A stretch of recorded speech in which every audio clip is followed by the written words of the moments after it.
Hey everyone, we've got a new Player of the Week selection on eFootball. We've also got some nominating contract packs. I'll be reviewing those separately, so keep your eyes out for that.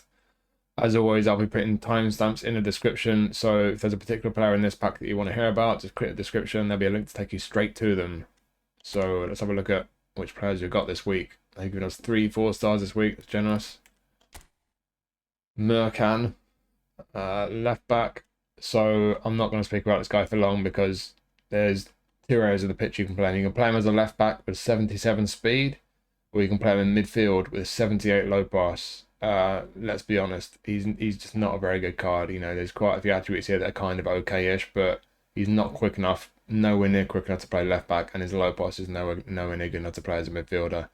He does have some decent skills here with the through passing, the crossing. He's got a very good cross on him. 88 lofted pass. And pinpoint crossing, he's going to have fantastic crossing, and he's got a lot of good skills, to be honest. But just looking at these attributes, like I say, you know, some decent attributes, a really good skill set, but he is not quick enough to play as a fullback, and his passing is not good enough to play as a midfielder. So for me, it's a bit of a dove card. Our goalkeeper is a 4-star this week. To be honest, though, for a 4-star, he's not bad. You look at the core goalkeeping attributes, the awareness and reflexes, they're both going to hit 90 with a good game plan boost. Catching and parrying are okay. Reach isn't bad, 87. He's about 6'1", pretty average height for a keeper. Some of his other attributes are bad, you know, not so important, these ones, you know, on the ball and the passing and so on, but he does have dodgy distribution. Yeah, if he pass the ball back to this keeper, just clear it. Don't try and pass it, just clear it downfield, get it as far away from the goal as you can. But yeah, for a 4-star keeper, to be honest, his core goalkeeping attributes are pretty solid. So he's not, obviously not an elite level keeper by any means, but for a 4-star, he's pretty decent. Sergi Altimira, I think he scored his first goal at the weekend. Got a box-to-box centre mid. It's another card that's very much a 4-star. You know, he's not particularly quick. The balance isn't great. He does have some good physical contact. Stamina's okay. Defensively, he's okay. Ball control's decent. Not such great attributes for dribbling or tight possession. Low pass, decent. There are some decent attributes, some okay attributes, a few dodgy ones, but if you look at the skills, long range curler, first time shot, interception, the only really important one for a box-to-box is interception. There's no one-touch pass, no through passing, there's nothing else. Ultimately, I think for Betis fans, a nice one to add to your Betis squad maybe, but if you're not a fan of Betis, this isn't really a great card. And then we've got Koke from Atletico Madrid, so it's pretty much what you'd expect from Koke. We're going to see a few cards in this pack that aren't really that much better or different to their base cards, really. He's not the quickest, obviously. Physical contact could be better. Balance is okay. Stamina's good. He's defensively okay. On the ball, he's pretty tidy. Passing is very good. You look at the skills. They've given him, I think, interception. I think they've added interception. So if you like Koke, that is an upgrade on his base card. That's the real key change, giving him interception. Got slide and tap and capacity, fighting spirit as well. So he's got enough defensively, but then on the ball as well. One touch pass, through passing, weighted pass, pinpoint crossing, low lofted pass. He's got fantastic passing. So he's technically a tidy box to box centre mid, but I think the pace is the one real downside to this Koke. If you like your centre mids to have any amount of pace to them, that's going to be an issue. But if you're not too bothered about that, or if you're a fan of Koke, it could be a good card to pick up. And like I say, the interception skill is a nice addition compared to his base card. Then we have Berghuis. We've got a whole player Berghuis. I think the playing style of whole player is really the one key change they've made to this card. To be honest, compared to his base card, if you train up his base card and auto allocation, it's actually got better dribbling attributes. On the ball, it's a bit better, but this one's a little bit better at passing, certainly crossing. And yeah, he's versatile, he's useful. I think useful is the word for this card. There's nothing really amazing here. For low pass, he's got 82. So if you're going to play him as a midfielder, an attack midfielder especially, it's a little bit iffy. Maybe he'd be best as an SS. I don't know. He's not quite got the pace to play out wide. He's kind of just decent everywhere, really. It's really hard to know where he'd be best for. I don't think he'd be a specialist in any position, to be honest. But in any of these kind of attack midfield type positions, that's decent awareness at 80. He's tidy enough in the ball, even if his base card's a bit better, annoyingly. Like I say, the low pass isn't brilliant. Lofted pass is great, though. He does have pinpoint crossing. We'll look at the skills in a second. He's got decent pace, but not amazing pace. He's not got a great physical contact, but it could be worse for an attacking midfielder. Balance is okay. I'd like it to be a bit better. Stamina, again, okay. For a whole player, he's going to get tired with 81 stamina. Like I say, with the skills, pinpoint crossing. He's going to have amazing crossing. Outside curler's a nice one. He's got one-touch passing, through passing. Soul control as well. He's got all the skills you want, really, from a creative midfielder. And that whole player playing style will get him in some good positions. I think this is a useful card. It's a strange one because, like I say, I don't know what position he'd be a specialist in. I don't think he really specialises in any of these positions. It'd be nice if he had left midfield with the crossing that he's got, because his crossing, that's going to hit 90 in the game plan. And he's going to be in the 80s for curl and kicking power in the game plan. With pinpoint crossing, he's going to have a really, really deadly cross on him. But his passing, even with the right passing skills, isn't brilliant at 82. He's not going to be the best on the ball. And like I say, he's not got great pace. So good playing style, some decent attributes pretty much across the board, some very good skills. So I think he's a useful card. It's not a brilliant one in any position, but certainly I'll be happy enough picking this guy up because, you know, you need an option in any particular area of the pitch. He could be a useful one to have in your squad. So yeah, not a brilliant card, but certainly a useful one. This is a very interesting one. We've got a booster, Sørloth. So we'll check the booster straight away. And it boosts his physicals down here. So even better in the air, slightly better balance and stamina. Again, it's interesting, this Sørloth card, because if you compare it to his base card, he's got worse balance than his base card when he fully trained his base card up on auto allocation, which is frustrating. You know, I don't really think that anything should be worse than the base card. But there are a few slightly worse, and like I said, the balance is one of them. But what you've ultimately got with Sørloth is you've got one of these unusual goal poachers, because he's got a little bit of pace about him. He's got great finishing, but he's tall and he's really physically strong and he's great in the air. So he's a goal poacher who's got the height and the aerial ability, which is a little bit unusual. You think about players like En-Nesyri, maybe to an extent Osimhen. There are some strikers like that. This guy is not going to be great on the ball. I've got two versions of him. I've got a feature version which is fully trained up, and I've made my version much better on the ball. I've got him up to about 80 odd for I think at least two of these attributes, but he still doesn't feel great on the ball. So if you get this guy and you feed the ball into his feet, get rid of the ball pretty quickly if you can, because you're not going to be able to do much dribbling. But one thing that's very interesting with this card, that low pass of 90 is the biggest boost I've ever seen to a single attribute on a player of the week card. That is absolutely wild. If you look at his base card, fully trained up on auto allocation, it's got 57 low pass. They've increased that by 33. That's absolutely wild. I don't know why they've done that so high. Obviously, he had a good game against Barca, but yeah, that's something to take note of. If you like Sørloth, if you've got his base card and you like it, this version will give you a much better passing. They've also given him a through passing skill, so certainly he's going to be a lot better able to pass the ball than his base card. As I mentioned, heading, aerial superiority down at the bottom there, acrobatic finishing is going to be great from crosses. He's massive at 195, he's about 6'5" roughly. He's got the most important ones for a strike as well. First time shot, and like I say, acrobatic finishing, rising shot, long range curler. So this guy can finish 88 finishing, heading 83, jumping 84, physical contact 93. This is with the maximum boost, obviously. But yeah, very, very strong, fantastic in the air. He's got a decent amount of pace for a big man. The attacking awareness is a little bit dodgy. Every version of Sørloth has dodgy attacking awareness for some reason. They don't seem to think he's got good attacking awareness. I think that's a bit harsh. But yeah, if you like a striker who's big and strong, is good in the air, I think it's going to be a really interesting card to pick up, especially with that crazy low pass increase. But he's horrible on the ball, I'll be honest with you. I like the card, but you can't really do much with him with the ball at his feet, except shoot, of course. So yeah, strong, great in the air, great finishing, crazy boost to his passing. He's a little bit different. If he's your kind of striker, you like a big, tall, powerful striker, it could be a very interesting card to pick up. And then we have Pavard, extra front man, centre back from Inter. So pace is okay, jumping's good, physical contact's a bit dodgy, the defensive's pretty good. Just realised he's a booster. Let's activate that booster. So acceleration up a bit, jumping up a bit. Didn't really need a boost on jumping, did we? But awareness now 93, tackling 89, aggression 82 is okay, but defensive engagement 80. That's too low. So we've got two of the attributes. The physical contact only 81, the defensive engagement only 80.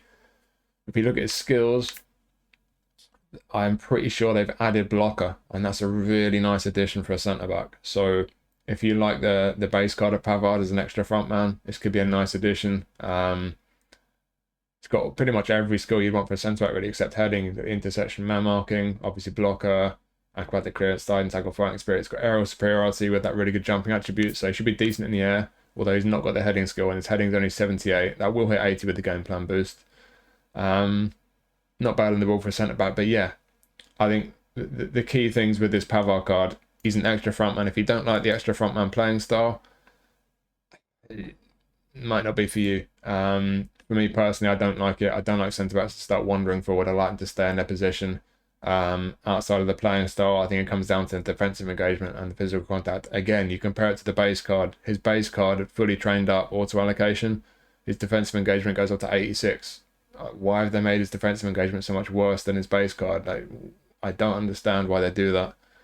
And again, the physical contact's a bit of an issue. So there's a few question marks there for you. For me personally, engagement's too low, physical contact's too low, and I don't like the extra frontman playing style. But if you don't mind all those things, they have given him blocker, so there are some positives there. So on the whole, he's got some qualities. He is a decent centre back, but some serious question marks there as well, though.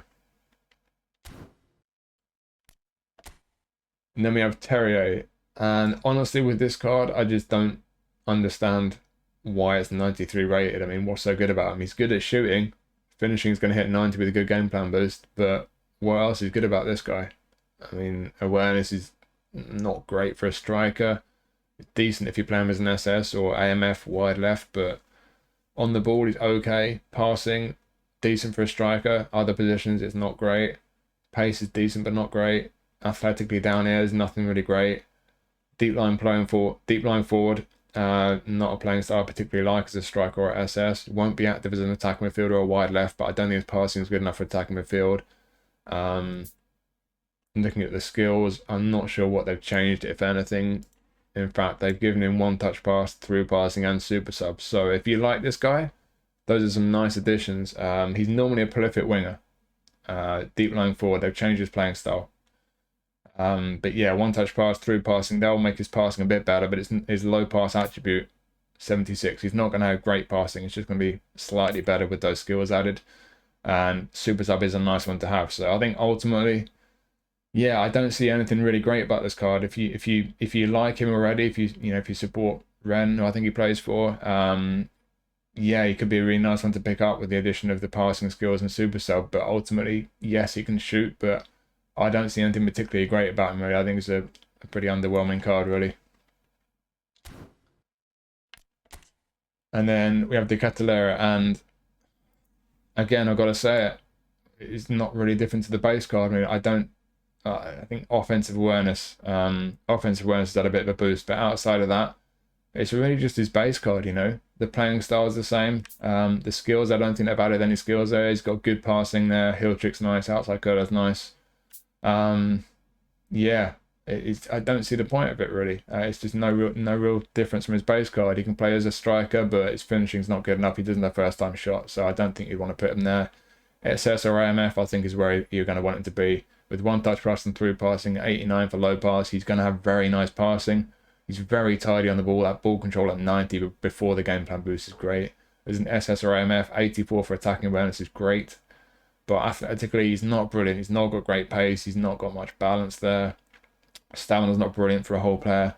I will say, though, I've had a couple of versions of him that I've used with my Milan squad, and he doesn't feel that awkward. I think those technicals there really compensate for the fact he's not the best athletically, so he doesn't feel too bad. He's 192 centimeters as well, though. That's the thing. So for a tall guy and not being a great athlete, you're going to think he's going to feel pretty awkward and clunky in the ball.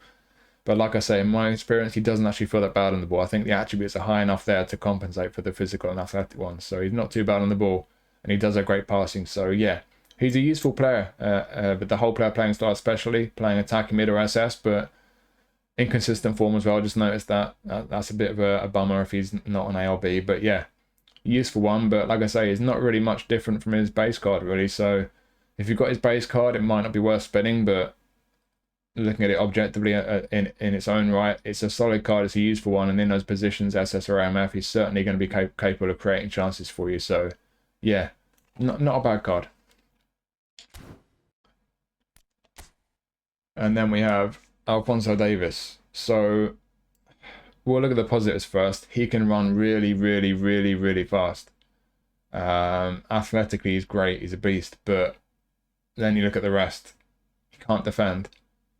He can dribble, but the ball control is pretty bad. Tight possession is awful. Can he pass? Crikey, no. Low pass is awful. Lofted pass isn't very good. He does have pinpoint crossing, but it's still not going to make his crossing good. It's just going to mean it's slightly less bad. He's got a few dribbly, shooting, technical skills, but no interception, man marking blocker. Does have sliding tackle and acrobatic clearance, which is nice, but interception is crucial for a fullback. I don't know where this guy is going to be good, to be honest.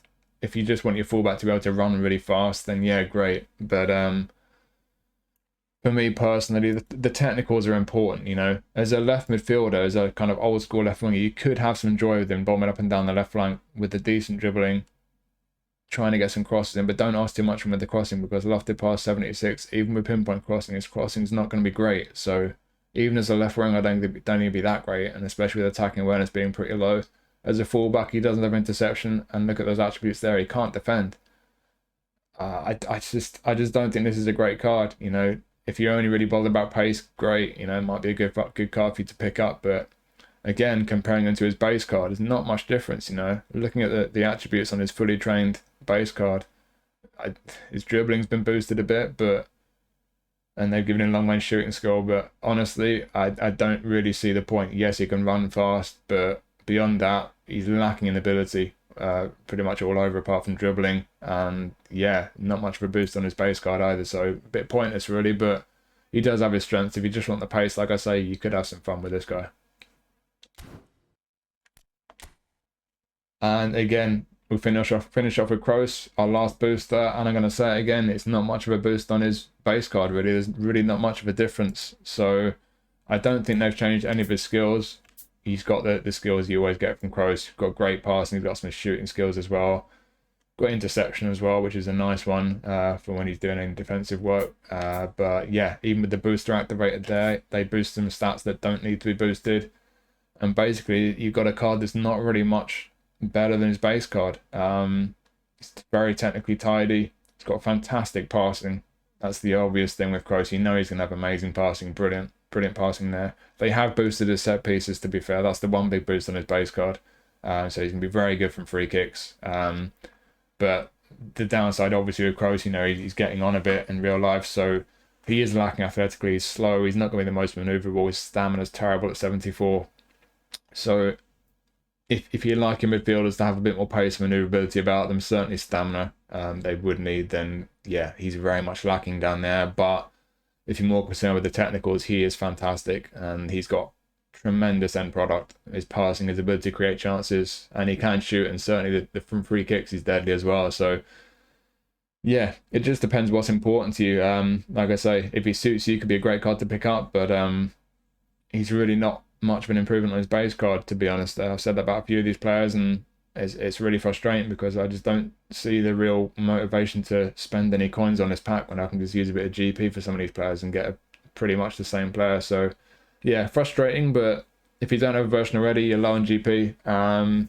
Yeah, looking at it objectively, forget the base cards and all the rest. It is a good card, like I say. It's whether you're bothered about the lack of pace and athleticism, because if you are, it might not be great for you. But if you don't mind that, if you want a version of Kroos and these are what are important to you, these technical stats, he does have some fantastic end products. So, you know, if he suits you, it could be a really good card to pick up. But like I say, some of these cards, I just don't really see much point to them. I think this is a really underwhelming selection, to be honest. Some cards that are technically pretty good, but just not good enough to really be worth spending coins on, in my opinion. I think Sørloth's an interesting one with that crazy boost to his low pass and the through passing skill. Berghuis could be pretty useful. There's some decent cards in there, but nothing particularly exciting for me. So yeah, let me know what you think, but a bit underwhelming for me. So there you go. Hopefully you found it useful though. Keep your eyes out for the nominating contract video. I'll be putting that out as soon as I can. Thank you for watching as always. I'll see you soon.